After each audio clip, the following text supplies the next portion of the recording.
Madam, this Congress government has failed on all fronts, whether it's a farmers issue, whether it's unemployment issue, corruption, development. So, Siddaramaiah government has failed in every aspect. This assembly session, which is going to start here today at Belgavi at Suvarna Sauda, it's very important because the issues of the North Karnataka water dispute has not been resolved.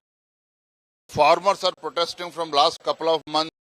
Sugarcane growers, maize growers, paddy growers, everybody are in distress. Fortunately, state government did not come to the rescue of the farmers. And lakhs of unemployed youths, they are waiting for the government job. The same Congress party during assembly election, they had promised that immediately after Congress party comes to power, they will fill all the vacancies. But that promise is still not fulfilled. So there are a number of issues which needs to be discussed very seriously. And Bharatiya Janata Party as well as JDS, we are going to raise all these issues.